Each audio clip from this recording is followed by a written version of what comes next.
Thank you for your patience. Welcome to the Introduction to the Core Series Portfolio webinar. Hello, I am Jim Berzaitis, Marketing Communications Manager for Performance Tapes North America, and I will be your moderator for today's event. For clarity, the audio lines will be muted during today's presentation. To submit a question, use the chat tool located on your screen. Time permitting, all questions will be answered at the end of the webinar. If your question is not answered during the event, we will contact you directly to provide an answer. Upon registration, you should have received a digital copy of the Core Series Product Selection Tool. It would be beneficial to have a printed copy of the file handy or the file open for reference during the presentation. We will be shipping each webinar attendee a hard copy of the Product Selection Tool within the week.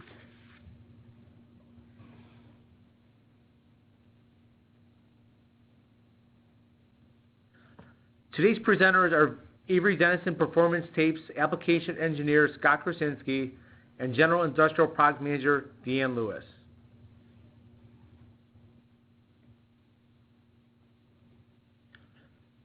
Scott and Deanne will cover what is the Core Series portfolio and what are its features and benefits.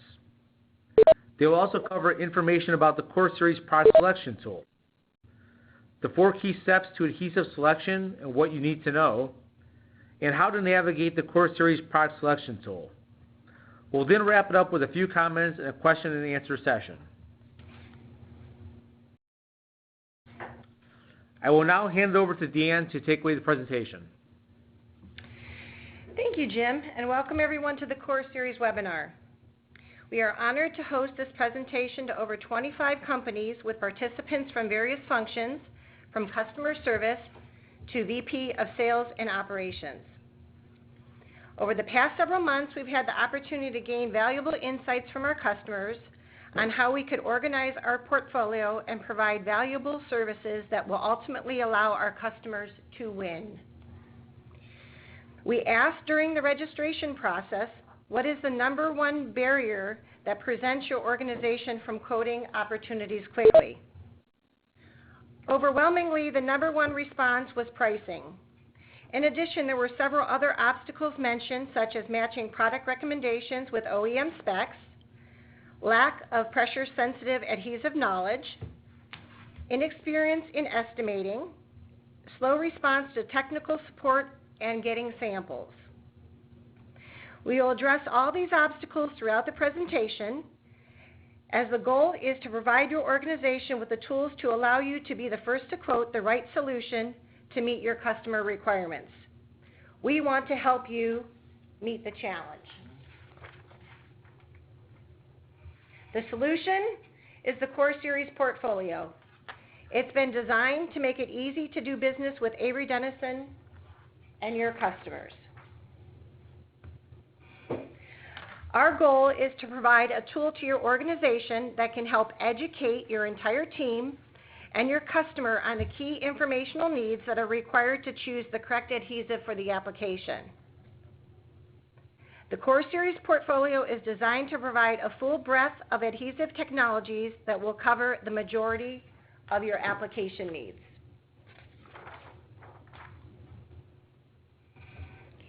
The Core Series portfolio features 32 products from 9 adhesive families, which you can see are all color-coded over to the right-hand side of the screen. The full colored circles represents the particular adhesive family. For example, orange represents the general purpose rubber category, whereas the products listed at the bottom of the list are differential products, which mean they have 2 different adhesives. For example, the first differential product is Fast Tape 8306, which is a general purpose rubber on the unwind side and a removable adhesive on the liner side. The Core Series also consists of all the standard PSA constructions. Construction details are also included within the Core Series tool on page 11.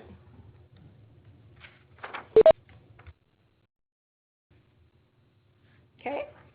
As I mentioned earlier, one of the key barriers to quoting quickly based on your feedback was obtaining pricing.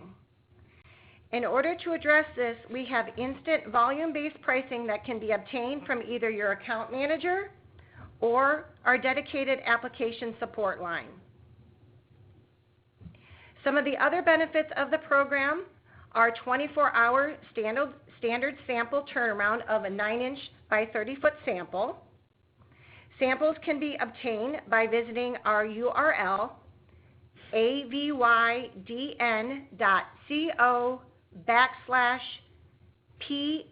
samples. You can use the password of tape sample. It's as simple as filling out your name, your address, and clicking or checking the samples that you wish for us to send you. You're welcome to save this as a bookmark or a favorite for quick accessibility. We also have a dedicated application support line and email address for quick assistance in the event you need some help in determining what Core Series product is needed for your application. All this information can be obtained on page 15 of your Core Series product selection tool. All Core Series products have a one-roll MOQ based on the published width and length that is noted on page 13 and 14 of the guide. All products also have a 4-day lead time. We also slit products 4 inches and above free of charge as long as it is considered a slittable transfer tape or slittable product. All non-slittable products are denoted with asterisks next to the product on page 13 and 14 of the guide. Does anyone have any questions at this time regarding the benefits of the program?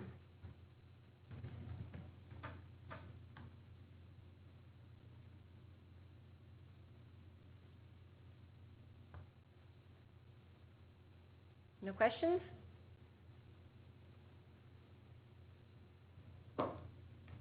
Okay. All right, I'm going to turn it over to Scott. He's going to lead you through the guide and provide some examples of how you can become familiar with the guide and how it works. Thank you, Scott. Thanks, Deanne. So for anybody in the audience who has the physical copy of the product selection tool on hand, now is the time to open it up and we'll walk through it. As Jim and Deanne have mentioned before, we'll be sending you all a physical copy if you haven't gotten it yet. And of course, you can download it digitally and use it there. I personally think the physical copy is easier to work with just because there's a few pages to this and they unravel. And you can show 4 pages at once to help you with this process. So the Core Series product selection tool was created to streamline your adhesive construction selection process. The whole idea about this is making a complex system simple. We know there's a lot of different tapes out there, there's different laminates, there are different substrates, there's all these different end-use requirements, and it can get pretty crazy pretty quickly. So the product selection tool is designed to make that an easier process. And we've distilled it down into 4 simple steps, okay? The 4 simple steps are key to understanding how to determine the correct adhesive. And the guide is set up in such a way that you will ask these 4 questions and be able to answer them in order to select that correct tape. Now, if you're not able to use it correctly or have confusion around it, you can always ask us, but just simply knowing those 4 simple steps will get you very far and will allow us to get back to you very quickly. So the first step is around lamination. And the question you should be asking yourself, especially if you're a converter, what type of material will you be laminating to? Now, these are common for double-sided tapes, for transfer tapes and double-coated tapes. Whenever you're laminating to a material and splitting it and die-cutting it and sending it off, this is that lamination material. They're often in rolls or sheets, and they are commonly known as foams, fibrous materials, felts or fabrics, films, and foils. So in step 1 on the guide, we have a lamination selection guide chart here which is charting all the different types of lamination materials that you might be working with. These are the most common and most ubiquitous, and you can see they're matched up against the adhesive types. So if we start with the lamination material, foams, there's a large category of foams, and within that category are different types of foams, such as polyester urethane or silicone sponge foam.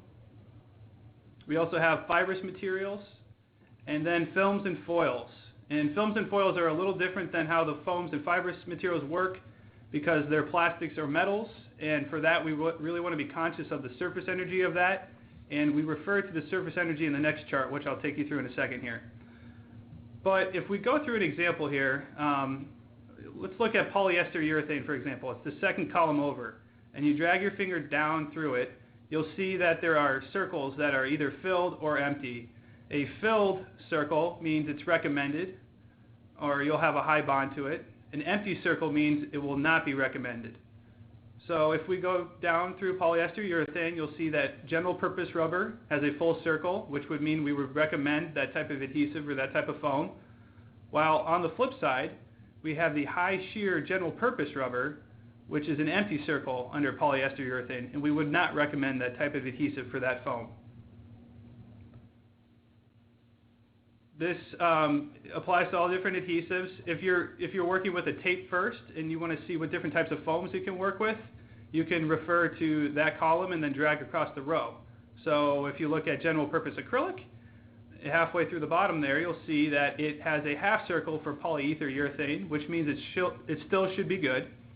Then you have a series of full circles for the polyester urethane, a dense urethane, or the sponge rubber foams. Those work really well for that particular adhesive. But then we come across the silicone sponge foam, which would not be recommended for the general purpose acrylic.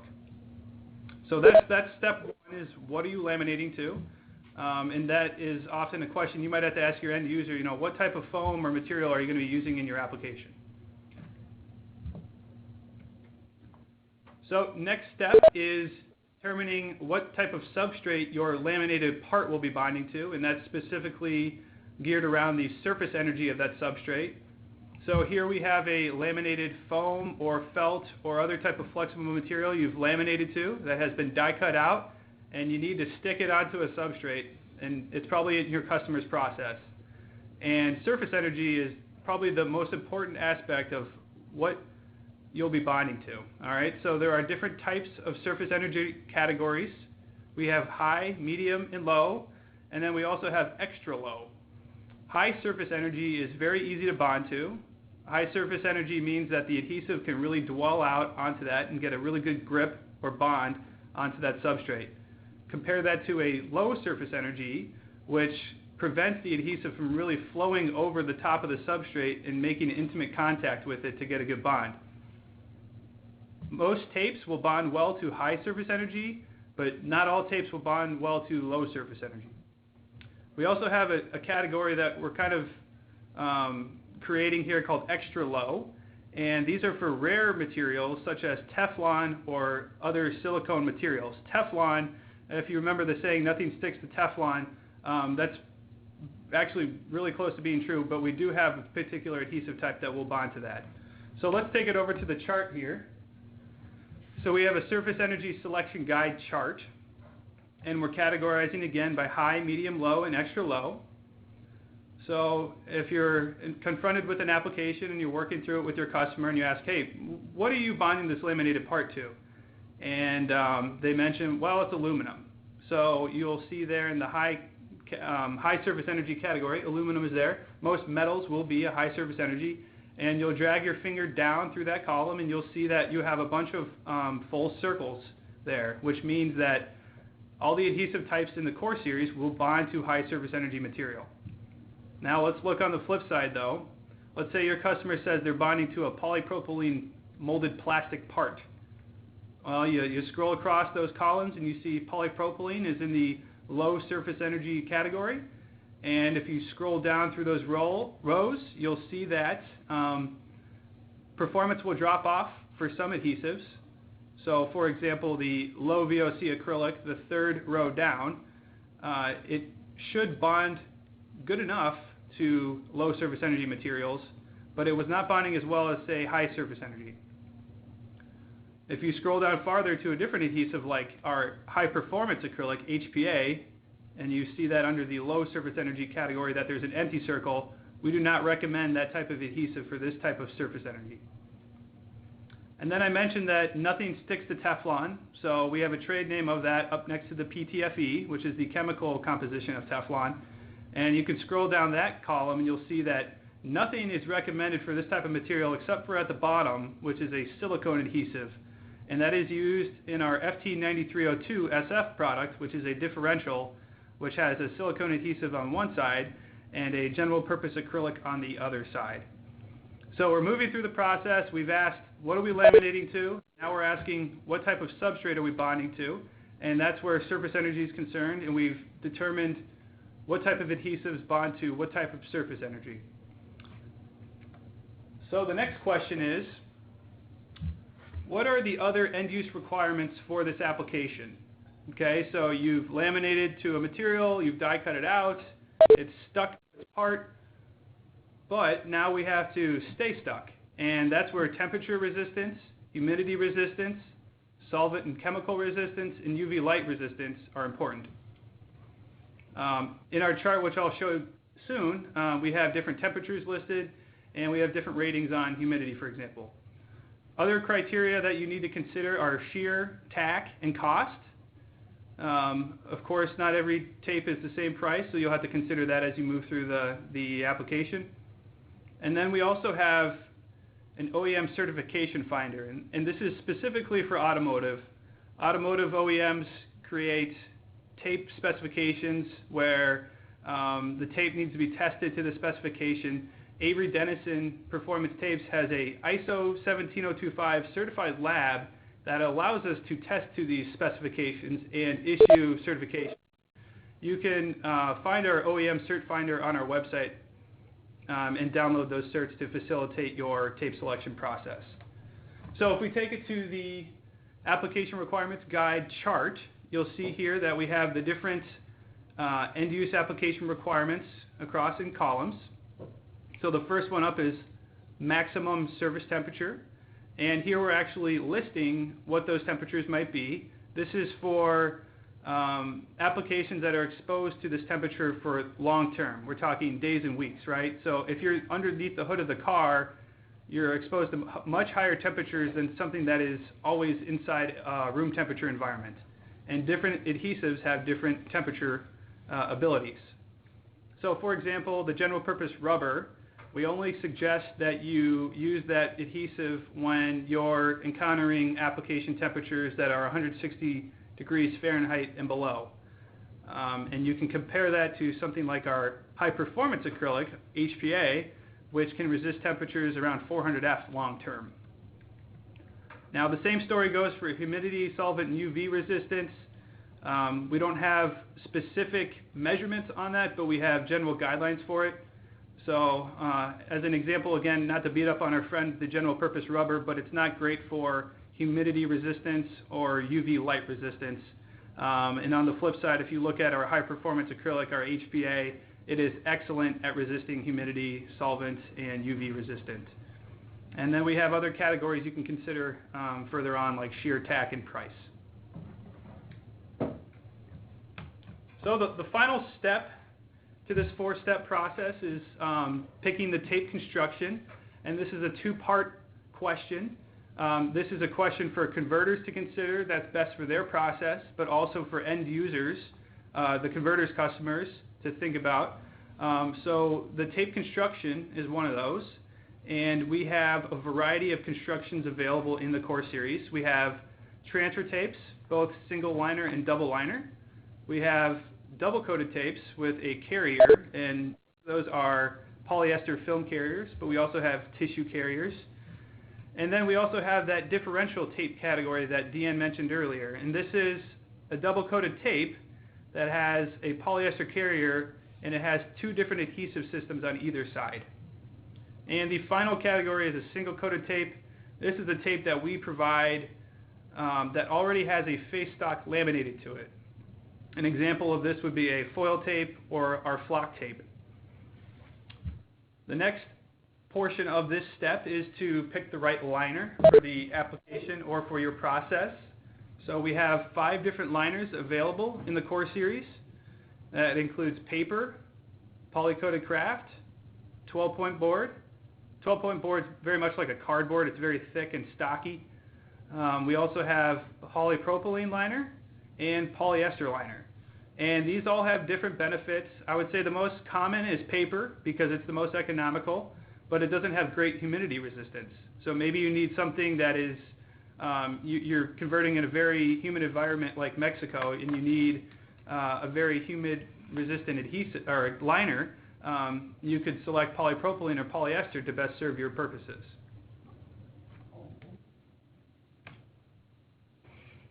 Okay, so here we're showing the products of the entire portfolio in the core series.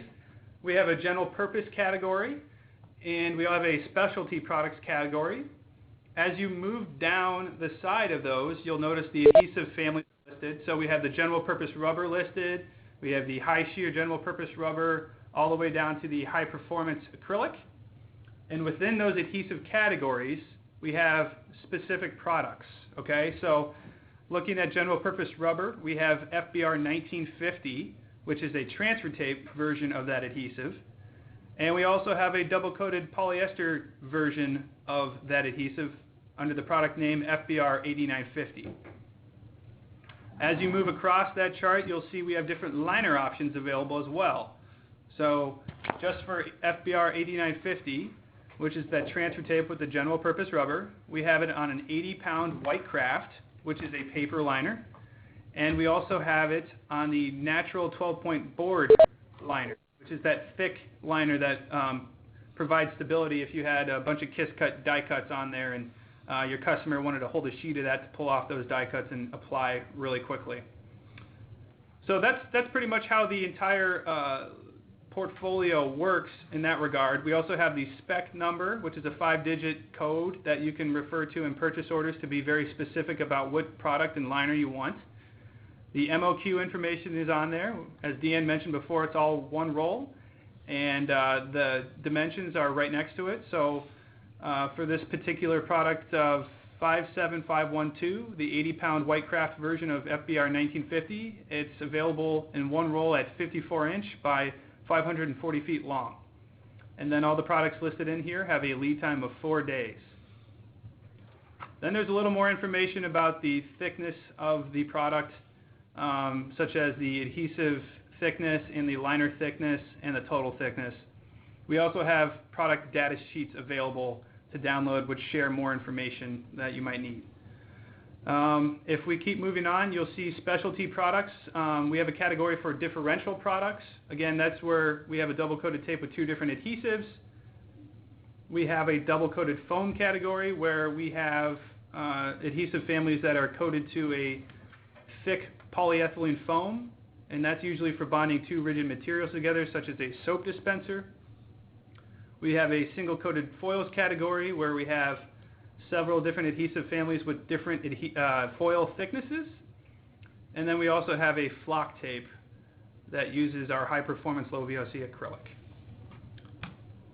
So next up, we are going to take you through an application exercise. We have 2 of these, and we're going to take you through the 4-step process. So as the first example here, we have a question for our customer. What are you laminating to? And the customer might reply specifically with a dense urethane foam, but sometimes they may say something like Rogers Pour-On. And if you recall from our chart here, you'll see that Rogers Pour-On is actually listed as one of these branded dense urethane foams. Okay, so we've encountered step 1. We're seeing what we're laminating to. We're in the dense urethane category. We draw our finger down on there. We see that there's about 6 good options for this, which would also include the LSC modified acrylic and the general purpose acrylic. But then we have 3 types we'd probably want to stay from: the silicone, the high performance acrylic, and the high shear general purpose rubber. We'll want to stay away from those. So as we move along, we'll keep this in mind. The next question we ask, what is the substrate your laminated part will be bonding to? And we're specifically concerned about the surface energy. Your customer might not have any idea about the surface energy, but if they can identify the type of material you're bonding to, that will get you to what you need. So in this example, the customer is telling us that we're bonding to polypropylene. And if you recall, I gave polypropylene as an example before. It's a very common plastic, and it happens to be low surface energy. So when we hear low surface energy, you need to know that not everything will bond to it, and we have to be concerned about what type of chemistry we select. And as we scroll down that column, we're eliminating another one. The high shear acrylic will not bond well to that low surface energy. But pretty much everything else that we had solved before that would bond well to that dense urethane foam will bond to this low surface energy. So on we march through our 4-step process. We're going to step 3 here. We're asking about the end-use application requirements, okay? So this is where you might need to pepper your customer with a little additional questions, but if you get them thinking about it, they'll answer things like, well, in this application, this die cut must resist temperatures over 300 degrees Fahrenheit. It's going to be outside. It's going to be exposed to UV light and humidity. Okay, so we'll take that information and we'll apply that to our application requirements guide.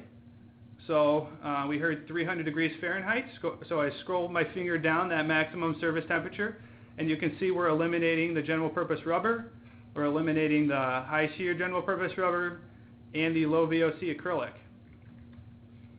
So we're in that range now at the bottom where 350 degrees Fahrenheit of the high performance low VOC acrylic all the way to the the LSE modified acrylic might be good options considering what we had before. And then we're also thinking about humidity resistance, and the particular adhesives that pass for that temperature will work for the humidity resistance. And the same goes for UV light resistance. So we're continuing in this 4-step process, and we're on the final step, and we're asking what type of construction is needed for your process.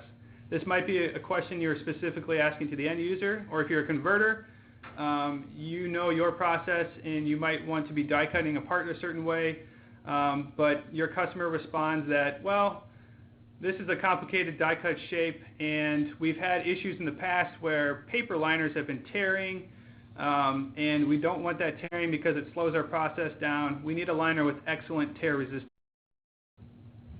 So if we go to the liner attributes chart and we sweep over to tear resistance, you'll see that polypropylene has a full circle there. It would be the best for tear resistance out of the liners we have available. And we have answered the 4 questions, and now it's time to put those all together to select the correct tape, okay? Also worth mentioning as well is, this is the tape construction slide. We're laminating to a dense urethane and we're bonding to a substrate, so you need a double-sided tape. That would include any of the 4 right here, the transfer tapes, the double-coated tapes, and the differentials. This would not include the single-coated tape because you can't laminate to a urethane foam and then bond to anything in the end use if you laminate a foil to it. So we move through the general purpose slide, and you know, we went through the adhesives we liked. The adhesives that we kind of settled on would have been the high performance low VOC acrylic, the general purpose acrylic, or the LSE modified acrylic. So we're kind of in that range right there.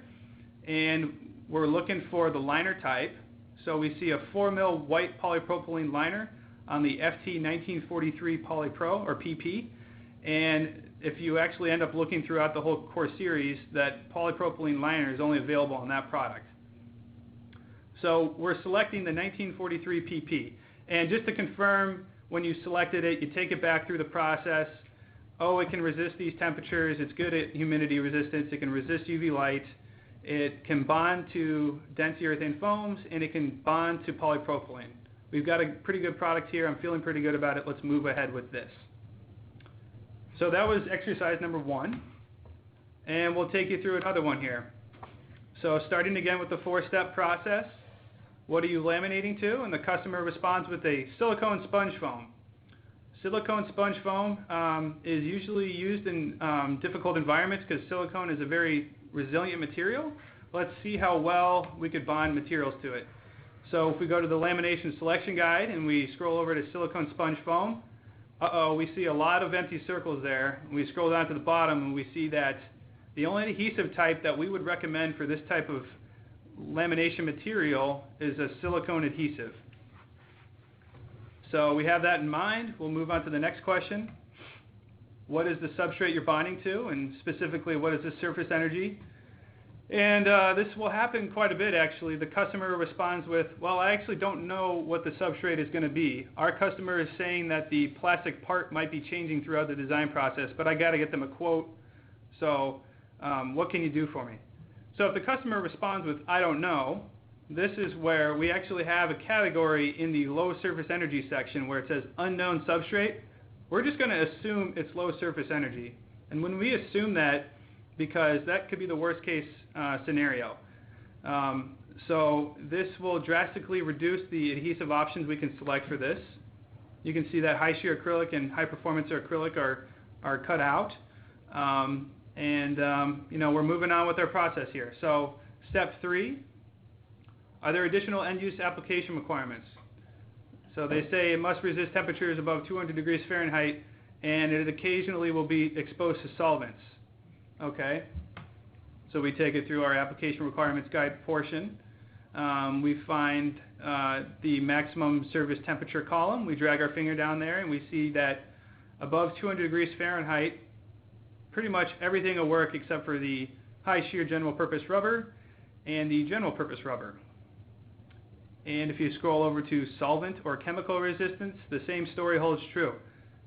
General purpose rubber and high shear general purpose rubber will not work. So we continue to move on through the process. What construction is needed for your process? And this could happen too. The end user has no construction preference. We don't really care. We're just going to stick it on. Can you guys just get it to work for your process? So this is where the converter really understands their needs and they'll move on with it. And we're looking at the liner attributes. Again, it doesn't matter to the end user. Maybe it does for the converter. We move through the tape construction. Well, we know a single coated tape's not going to work again because we're bonding two things together, but perhaps a transfer tape or a double coated tape may work. And as we scroll through the options available, we know that we had to pick a silicone adhesive to bond to that laminate to that silicone material. And what's unique about this silicone adhesive, that's available only on one product. It's a differential product, and that's our FT9302SF. The silicone side will be laminated to that silicone sponge foam, and then the general purpose acrylic will bond to the end use substrate. And from what we know about the general purpose acrylic, it bonds great to low surface energies. So by not knowing what type of material they're bonding to, that's great.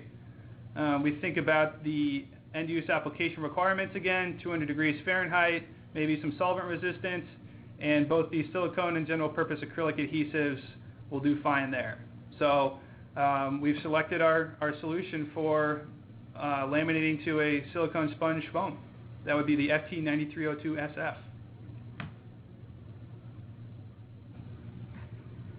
Okay, back to me. So just to provide a quick summary of the benefits of the core series, the first thing is the instant volume-based pricing that you can obtain by either calling your account rep or application support line. The dedicated application support line and email address, once again, that's available if you need help with determining the application or you need pricing, or say you try to call your sales or account rep and you can't get a hold of them and you need a quick answer, that line is there to support you. Each of these products are one-roll MOQs based on the published link that's in the guide. Each product has a 4-day lead time and no charge slitting for rolls 4 inches and above. And for our samples, 9-inch by 30 feet, we can turn them around in 24 hours simply by going to the URL and requesting the samples yourself. So I just wanted to share with everyone on the line, the goal for Avery Dennison Performance Tape is to make this portfolio best in class. It will continue to evolve and refine to be better so we can help you meet your customer needs. We would love to get feedback from you on ways that we can improve the program. We will continue to provide communication on updates and enhancements to the program to the email address that you would have received these webinar invites to. So if you have any other feedback that you would like to provide us on how we can make this program better, you'll have an opportunity, and Jim will go over that with you here in just a second. Thank you, Deanne. As we mentioned earlier, the complimentary physical copy of the product selection tool will be on the way by early next week. Right now, we want to also note that if your organization needs more than one copy, if you're looking to outfit 5 to 10 people in your estimating team or your sales team with materials, reach out to your account manager. We have plenty on hand that they could get back to your organization. Right now, we're going to go over some of the questions that were submitted during our call. So please stand in line, and sometimes we learn a lot more from our colleagues than we do the other people presenting. So we'll go through these questions and see what we have. The first question came in: is the same lead time if we order from Canada for the Core Series products? So the lead time is 4 days from the time we receive the order to the time that we ship the product from our location. So if there's a longer lead time to your organization from the time it ships, then unfortunately we can't cover that. But it's 4 working days from the time the day hits or the order hits our books. Thank you, Deanne. Another question. This goes back to step 2, I believe, Scott. Gentleman says, why shear as a consideration as opposed to 90-degree or 180-degree peel or even tensile? Yeah, so peel is related towards adhesion, and adhesion is answered in step 1 and 2, what we recommend for certain substrates, okay? We don't actually list a peel strength on here, but you could assume a high peel strength is correlated with what we would recommend for certain substrates. So, for example, FT1126 has our general purpose acrylic on there, and it's recommended for polypropylene. It has a full circle. It has a high peel strength to polypropylene. Now he's asking about shear, and why isn't that listed in separately in step 3? Shear is more of a situation for load, and we could probably alternatively call shear load.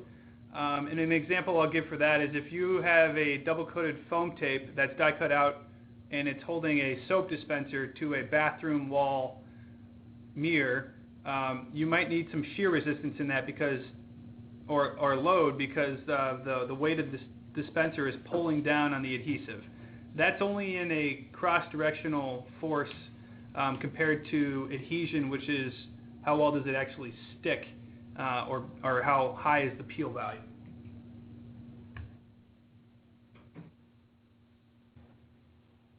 Thank you, Scott. One more question. If on step 2 or 3 we discover there are 2 adhesive options that will work for the application and the price listed is the same, how would it be the best way to select the best option?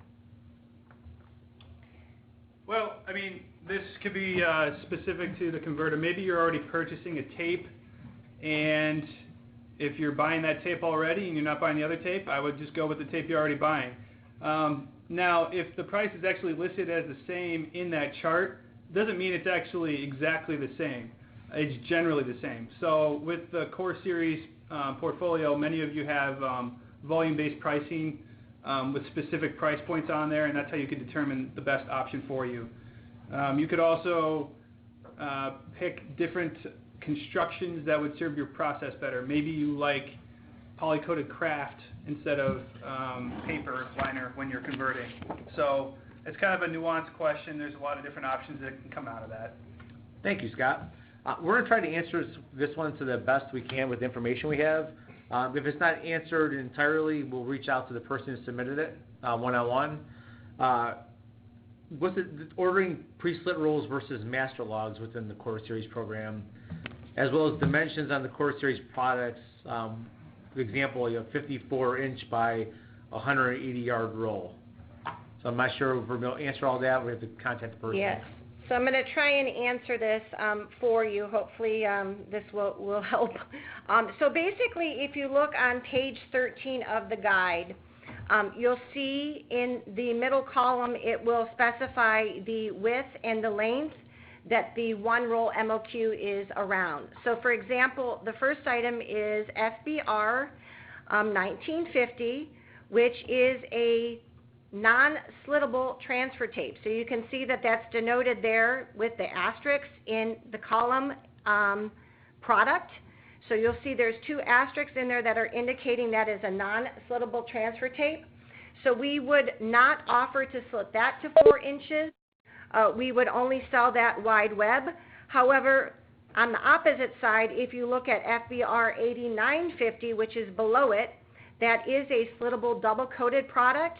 We will offer to slit it to 4 inches or above, free of charge, but you have to still purchase the whole master roll, which is 54 inches by 750 feet. Hopefully answered your question. If not, just the next slide we'll go to the contact info. You can shoot Scott or Deanne an email, and we could follow up with you, or we'll have your account manager follow up with you after the call to make sure that that question was answered. One more question here. Is there a reason the FT310 is not in the Core Series offering? At this point in time, it was not something that was added as the original selection. But as I mentioned before, we will continuously monitor the products that we're selling into this space. And if we find that there is a gap in the portfolio, certainly we will address it by adding the product. And I will definitely take a special note of that.